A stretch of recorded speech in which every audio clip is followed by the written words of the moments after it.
Greetings and salutations. It's your man CD, the fallen angel, Christopher Daniels. And I'm out here in the Southern California sunshine, making my way through this quarantine like everyone else. Hopefully you're all home, safe, and healthy. I want to do a quick shout out to Carl and Anthony, who are the leaders of the A2theK WrestleTalk Podcast. You guys can watch that on YouTube, listen to it on Spotify, etc., etc. And I just want to say I appreciate their support.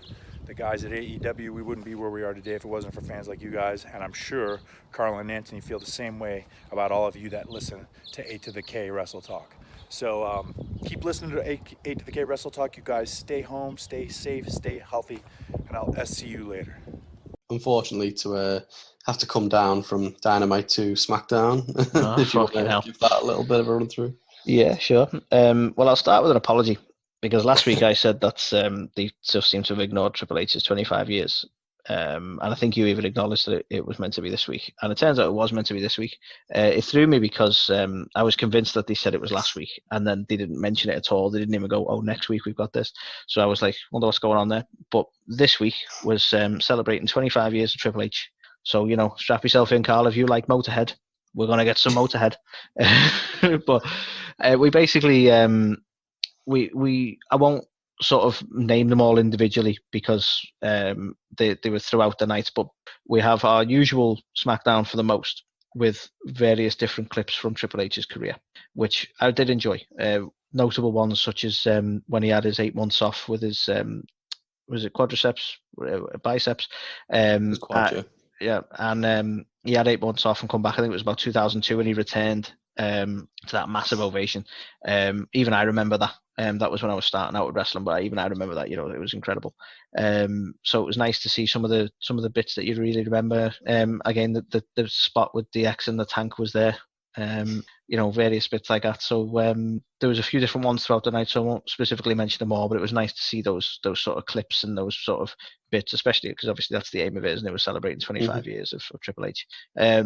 So the actual show itself, taking out the video packages and the like, started off with the new day coming out to celebrate the fact that they've got the belts again for some fucking unknown reason. And I was actually quite happy with this, Carl, because for once, right, if you had to put money on who came out, who do you reckon came out? Normally you put it on the fucking Usos, and you put it on the fucking Usos, which happens all the time. We had an Usoless night, which is always a good night.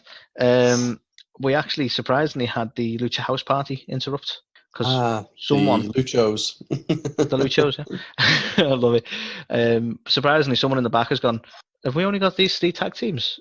And then they've gone, oh shit, no, there's a load of guys over here. So they've realised that there's more than just 3 teams in SmackDown, and give some other people some time. So we had the Lucha Party basically come out. The usual shite, sadly. They're not great on the mic. But they were very much, they should have a title shot. Okay, sure, why not? And then Miz and Morrison, who they are really good at what they do, sort of come out, totally dismiss. To me, it was a subtlety, but I loved it, that the fact that they just totally ignored the Lucha House Party, stood on the ramp and walked past them to address the issue they had with the New Day, and it was like, whatever. You know what I mean? While there was nothing specifically said against them at that point, it was such a disrespect that it tickled me that's the sort of build to them as heels, isn't it, really? And basically, the Miz and Morrison come out to address the fact that it's bullshit. They shouldn't have lost the titles. They shouldn't have lost them in a singles match, etc., etc. And then the worst part of the promo was we have essentially all 3 wanting to have a go, and then we had the what are they called? Forgotten Sons. Forgotten Sons. Ironic, isn't it? They then interrupted, and I don't want to be unfair to them. They're new, but it was just a little bit cringe for me because like one of them even said to the Miz, like, "Oh yeah, you pretend to be a Marine." It's like, yeah, in a film called The Marine, you prick. They're going to Bruce Willis. You pretended to die hard. It's like, what? That's what he was acting. But apparently they were real Marines, so they had to bring that up somehow. So they mentioned that the Miz was in a film called The Marine. But ultimately, they're bigging themselves up, and they sort of clear the ring a subtlety, and I don't know if they're going to build towards maybe a match between the two before it goes for title matches. But the Forgotten Sons managed to get both the Lucha House Party and the New Day, but Miz and Morrison made a swift exit. So they laid out everyone bar Miz and Morrison who got the fuck out of there. So I don't know if they're going to potentially try and get their hands on them down the line. But bar the fact that the mic skills were a bit cringe, it was a good showing for the Forgotten Warriors. I think it's a weird one really, because for me, I expected Wesley Blake to be the kind of standout because he's been around forever. Like way back when I was watching NXT, it was Blake and Murphy who were managed by Alexa Bliss at the time, who was the tag team. You know what I mean? So he's been around for fucking ages, and he was the weakest one for me. His promo was awful. The other two guys were fine, and Wesley Blake hasn't even got like a decent physique or anything. The one guy in the middle was ripped as fuck. Then the two on the bookends of the main guy was Wesley Blake and some other fella who were kind of like flabby white heads, really. And the fact that Wesley Blake couldn't even cut a promo to save his life just made him look a bit silly. I didn't realise he'd been there as long as he had. That's even more disappointing. Yeah, forever. Mm-hmm. But the one thing that actually made me really, really laugh in this was when Lucha House Party started saying something in Mexican, and Miz was like to Morrison, he was like, "Hey, you worked in Mexico, what did he say?" I love the fact that Morrison just totally fucking lied as well. Yeah. So, yeah, I thought they were quite funny. Yeah. I think I love the way Miz and Morrison are, to be honest. I love when they're playing the heel role, even to the point when the Forgotten Sons come out, and it was just a very slight remark from the Miz of going like, who the fuck are these guys, essentially. Just little bits like that. It's like they're just so sort of, they're very much heels, aren't they? They're so dismissive and so sort of bounce off each other really well. And I enjoy them. And I'm sorry they never got a longer tag run, to be honest. But we are where we are. And then we move on to our next disappointment match. So we have Drew Gulak versus King Corbin. So Gulak, as he has been doing, comes out with Daniel Bryan, which you'd expect. This match was a qualifier for the Money in the Bank, which is the main reason it was a disappointment, because for me, I wanted to see Drew Gulak's push. Admittedly not a very strong push so far, but I wanted to see him get pushed a bit further and actually entered into the Money in the Bank. We did not get that. Instead, we got shenanigans. So we had Gulak and Corbin doing their match. Again, Corbin not looking too bad in the match. I don't want to disrespect Corbin too much. I don't like him. I've established that a few times. I don't need to harp on. But as far as the match itself goes, they both worked really well with each other. What I didn't like was the fact that we had Shinsuke and Cesaro sort of drag Daniel Bryan over the barrier and take him out of it. And the distraction was sort of what caused the result of the match, because then we got Corbin getting the end of days on Gulak and getting the win. So he's now going into the Money in the Bank match. I don't want to see him in the Money in the Bank match. I really don't want to see him win the Money in the Bank match. And I would have liked to have seen Gulak get the push on that. That being said, I will thank the gods that we didn't get Elias interrupting or some more fucking Elias Corbin bullshit, because that should have ended at Mania. And they mentioned it a couple of times because he attacked them last week, but there was no Elias, and I like Elias. I had no issue with seeing him on the show, but what I didn't want was more back and forth between him and Corbin, because I'm done. It's over as far as I'm concerned. We don't need that story. That's the only shame of it, really. It was the fact that I wish it was Elias and we didn't see any of Corbin. But you can't get everything. At least it's not them two. It's just a bit of a weird way to end that feud now, isn't it? It's a bit of a backstage kerfuffle. And that's it. It's done. Like, we know already that it's not going to be. Elias isn't going to get an opportunity to go in the Money in the Bank because they've already announced the final qualifying match and he's not in it. So I don't know where he goes from here. Yeah, so I'm going to call it. I think he's going to interrupt and ruin Corbin's shot in the Money in the Bank somehow, and they're going to continue this on. Because I don't think they know when to say quit. But I could be wrong. It just seems, like you say, it's a really weird way to end a feud. So I don't know. It's not interesting to see. I don't want to see it. But I'd be curious to see if that's kind of where they end it. There's been suggestion that it could be done to adjust Elias's gimmick, in the sense of he can't sing now because he's suffered an injury to the throat and his guitar got smashed up and all that, so he can't do the singy Elias thing. So maybe it's to end that sort of gimmick rather than anything else. I don't know. Interesting. So moving on, we have another Sheamus match. Yay! We love Sheamus matches, and this is where I mentioned before that with squash matches, they don't have to be totally career-destroying squashies. right? And this is exactly what's happening with Sheamus. He comes out, they get a young talent from NXT, I believe, Daniel, I want to say Vidot, I don't know. He's an NXT talent. I think he's been knocking around, not on TV, but he's been knocking around. And, he gets a shot on SmackDown. Oh, it's brilliant. Only to be ruined by Sheamus. And I think it's a shit way of booking these things. You could have given him a bit of offense. They could have made the match slightly interesting. A real pet peeve of mine at the minute is Sheamus's attempt at being a heel is there going like he was in the match actively yelling at this guy, going, "You disrespect me." And it's like, there's no story behind that. How has he disrespected you, Sheamus? Because I honestly feel like you're trying to suggest the disrespect is in being in a match with you. Like, do you not know what your job is? It's to have matches. Yeah. But he just kept mentioning disrespect, and it's like, he's not disrespecting you. The match is booked, and you're having the match. If there had been something there, you'd have even just something as simple as a snark remark or a dismissive thing, or even he quickly tried to get the roll up on Sheamus or something like that, and something that Sheamus could have perceived as disrespect might have actually made that ranting during the match just make some sort of sense for me. But I couldn't see any reason why he was disrespected. Well, strange. But ultimately, he squashes him. Michael Cole starts talking about Jeff Hardy, and then surprisingly, we didn't get it. But then we did, because Sheamus comes back and attacks him anyway at some point.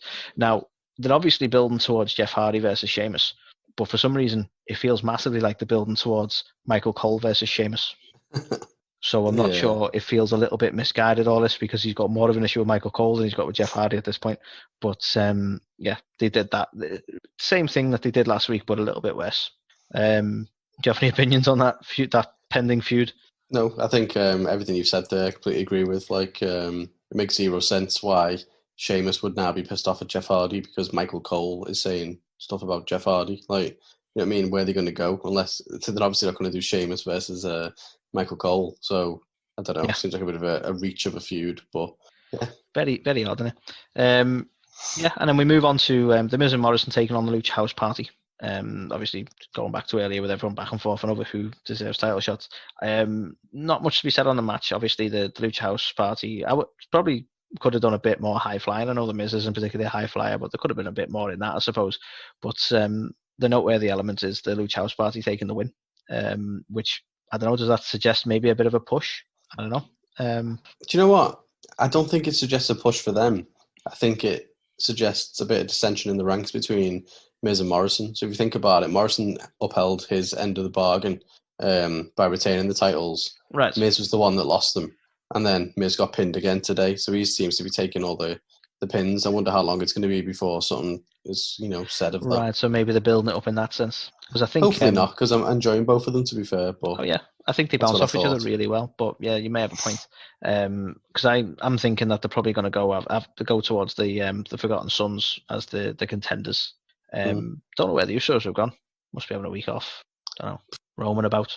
About. So the next match we have Lacey Evans against Sasha Banks. Now, not a massive fan of the feud, to be honest. I mentioned last week that it felt like it was done and dusted when she injured Sasha and put her out for a few weeks. So why suddenly she needs to teach her some respect, I don't know. That being said, Lacey Evans is slowly becoming more impressive for me. I mentioned it a few podcasts ago where after seeing her against Bayley and saying that, she, I can't even remember what move it was, but she done a top rope move that nearly didn't land and it was a bit nerve-wracking. But she's consistently getting better from what I can see. She's getting really quite good in the ring. Even if you don't like the gimmick, she plays into her gimmick really well. And it was an enjoyable match. It done its job to further this potential sort of falling out for Bayley and Sasha, because Bayley accidentally caused a distraction to the ref. So there was easily enough time for a 5 count on Banks pinning Lacey, but the ref was distracted, so didn't count it. And then Lacey Evans ultimately got the women's rights and the 3 counts. So you could argue, it was a good showing for Banks, and Banks should have won it, but didn't. So it adds that sort of probably more feud for them, but that sort of potential falling out for the two of them, because Banks obviously was well aware what happened. Another suggestion to that is, as they were leaving, Tamina came out and landed I think it was a big boot on Bayley, and Sasha was stood there with her but didn't sort of do anything, almost in a, you go, you deserved kind of thing. So it almost feels like they are definitely sort of heading that direction with them two. I know a lot of people, social media wise, are asking for that feud. So we'll see where that goes. I'm not overly enamored with the Tamina booking, but it is. Yeah, I feel like she serves a purpose, I guess, because obviously the main feud that we all care about is Bayley and Sasha and what goes on with that. So she's just like the stopgap, isn't she? But just one thing I wanted to say about Lacey as well is, in that Rumble pod, we were a bit like, oh God, like she still looks a little bit green here, kind of thing. And I'm not even sure if I said this back then, but she's definitely got so much better over the weeks and months. But again, in segment 3, we're going to talk about dream bookings and stuff that we want to see. And this one doesn't make my top 5 list, but I absolutely want to see at WrestleMania, the next WrestleMania that happens, hopefully it's in front of a crowd. I really want to see Lacey Evans and Charlotte Flair. Yes, I think that'd be a great one. That is the money match for me, because them two, I feel like, I was talking about Taylor tapes before and people who stack up really well against each other and stuff. I just feel like them two, you'd be so invested in that as a match. Yeah, I dare say more so than the Rhea Ripley one. Oh yeah, 100% more. And if they do it right, then if they keep Lacey away from the title up until Mania, it seems like there's a lot of different avenues for them to go down anyway. But to have Lacey go into it as the challenger and beat Charlotte, that would make Lacey, I think. I think she's definitely got the right stuff. And like you say, we did. I think it was Rumble Talk, wasn't it, where we were mentioning that? And I didn't think much of it at the time, I'll be honest. But since the Royal Rumble, she's growing on me more and more as a wrestler. And I, as far as I can see, she's getting better and better. And she certainly deserves their position. I mentioned with the Fatal 5-Way that by the end of that match, I was ready for Lacey to win it. I didn't go into that match wanting Lacey to win, but I was ready for her to take the win on that by the end of that match. And it was a shame it didn't happen. But all in all, decent. Did the job it needed to do, that one. And then we had Bliss Cross Applesauce, Carl. I think that's the coined phrase, isn't it? Versus Carmella and Dana Brooke. I found this one a little bit confusing, I'll be honest, because last week they booked Dana Brooke, surprisingly, taking the win, entering the Money in the Bank ladder match, and it seemed like she was getting a bit of a push. In this one, she looked a bit shite. She left Carmella completely dead on her own in the middle of the ring. I don't need to say much on the whole matches itself, but it ended with this finish of I think it was referred to by the commentary as a modified 3D. It looked like an assisted DDT to me, because the way they did it. But needless to say, they have this sort of joint finisher that they're doing now, Bliss and Cross, that is. But I couldn't help but notice how long Dana was just out on the outside of the ring. And I don't know, it just seemed a bit weak for to be booked so strongly last week to this week. It's like, well, we had some shenanigans outside the ring and she just wasn't capable of getting back in and breaking up the pin or anything after that. So that was that. Yeah. Don't know. It was a bit weak. She I don't know how you felt about it, but... Yeah, it baffles me, her inclusion in the Money in the Bank. If you look at the contenders in there, you've got Asuka, who, former women's champ, was undefeated streak for ages, legit. Shayna Baszler, obviously the booking her to be really strong and legit, breaking people's arms. Nia Jax, not booking her to break people's anything, but she's going about doing that it. That woman's more dangerous than Shayna Baszler. Lacey Evans, we're talking about her being a future star. You can see she's got star potential. And then you got Dana Brooke. I don't know, it doesn't add up. And obviously the final two that has been the final spot that is up for grabs is going to be between Mandy Rose or Carmella as well. So yeah, and it's not going to be Mella, let's be honest. Or if it is, it's going to be shenanigans with Sonya in it. Yeah, that's a good point. I never considered that. There's going to be definitely some Sonya shenanigans. And then weirdly, we close out the night. I say weirdly, it was good and it was bad. It was very Marmite, I'll be honest. But we had the last 25 minutes of the night being Triple H celebrating 25 years. So we had Triple H come out to the ring. I don't know if they were doing some sort of joke with it, but he had his water bottle. He was going to look like he was going to do his water spot, and then they took the water off him. So I don't know what that was. Well, because of all the if he takes a drink of it and spits it out, then he could be spreading coronavirus and stuff. I know they tried to joke about it a couple of times, but there was no one there. Wouldn't have fucking mattered anyway. I'm not the health guy. I don't know, but yeah. So he comes out. He wants to have a word, and then is almost immediately interrupted by HBK because you can't have Triple H celebrating something without HBK. Yeah. Then he comes out to say a few words. There was some really good stuff in there. There was a lot of reminiscing, as you'd expect. They kind of fell back into the DX role between the two of them. HBK was saying about Stephanie, and then Stephanie just happened to call on FaceTime Triple H, and it did tickle me because she actually called HBK. She said, "Oh, that no good, lazy-eyed," and I thought that was a bit cold-blooded. That referring to his lazy eye, like, but there you go. But yeah, it had some funny spots. They rang. Or Ric Flair rang Triple H while he was in the ring as well, and he ended by saying, "Oh, don't let Shawn super kick it at the end of it," and stuff like that. It was, the banter between them two is always good, and it was a nice little trip down memory lane. But the last part of it for me, and this is where it seems quite polarizing, because I've seen people love it and I've seen people hate it, but we had some crazy old man come out and just start rambling fucking nonsense. And by that I mean Vince McMahon came out to show his respects to Triple H as well. Don't get me wrong, it had a sincere moment between the two of them where he's like, "Oh, I love you," and blah blah blah, and Triple H like, "I love you too," and then they blew kisses to each other and stuff. It was lovely. But beyond that, it was like a weird, awkward few minutes of just Vince McMahon rambling about why the gobbledygook didn't work, or acknowledging the Bailey, this is your life stuff, and acknowledging stuff that just hasn't landed from a booking perspective, and then chuckling about it. Wasn't that shit? I wonder if they listened to our, top botches episode. It certainly fucking feels like about this last week. Well. So, the gobbledygook was on there, Katie Bick was on there. I know, right? But yeah, and I don't know, it actually worried me seeing Vince, because he's not got the muscle mass anymore, obviously. Yeah. He is an older man. I don't expect him, but he was looking like an old man. He was sort of seemed incoherent and a bit rambly, and I imagine he's quite stressed at this time.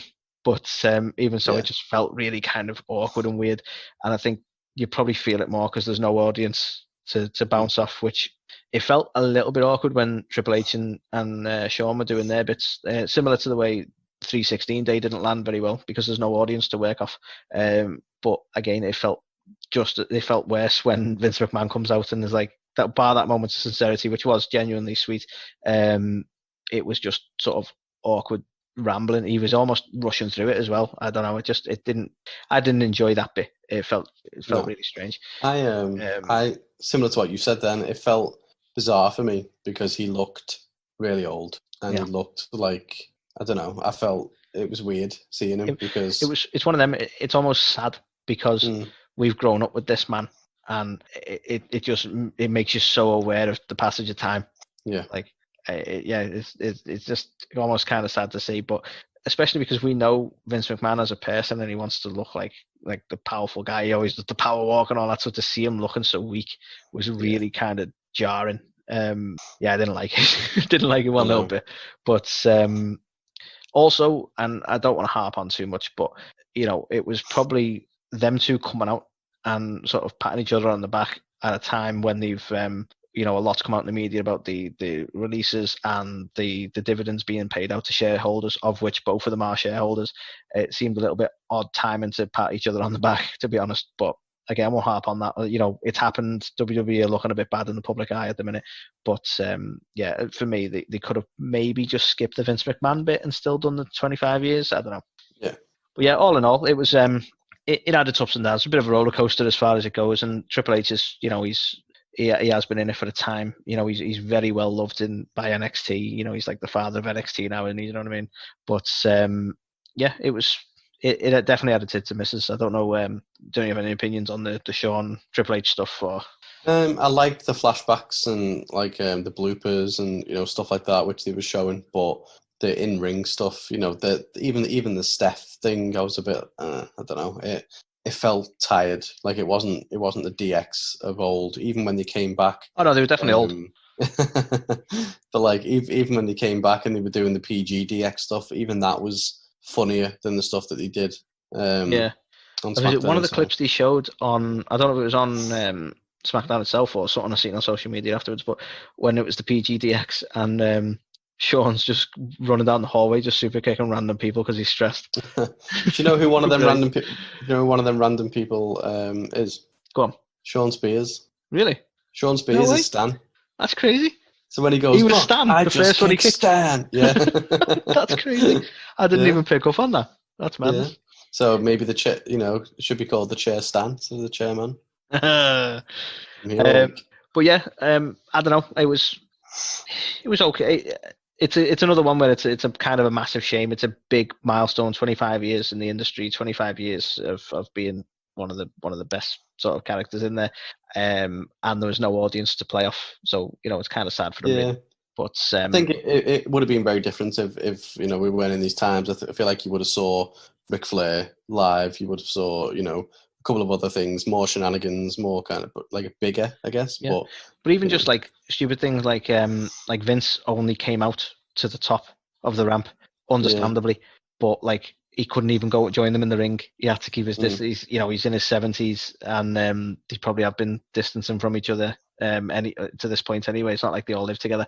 So even that, it's really strange that they can't embrace properly. You know what I mean? But different times it would have been a good celebration, and they did the best with what they've got. There were a few misses, but overall decent. And for me, SmackDown as a whole is I'd probably give it a 2.5. It was okay. There were some matches there. It was nice to see a bit of variety. I didn't just see the Usos versus Miz and Morrison versus the New Day again, but yeah, not the strongest. Certainly not the strongest wrestling show of the week. But yeah, I think I'm just gonna have to give it a 2. For me, it wasn't. There just wasn't enough there. Do you know what I mean? Like the fact that Lacey got the win was a good thing. Like I felt like no Braun or Bray was very. I felt like that was lacking quite a bit this week. Like, do you know what else they missed out? I genuinely forgot about that. But yeah, you're right. Another thing they missed out was the hacker. They just totally forgot about that this week as well. Exactly. So I don't know. I feel like they probably sacrificed a bit too much for quite a little bit too long with the Triple H celebration thing. But yeah, gets a 2 from me. Another little mention. I know we've given our ratings, but the slight little chuckle I got from Vince was like that he was still closing up for the night. So he was switching the lights off on, and that was funny. But yeah, that was SmackDown for the week then.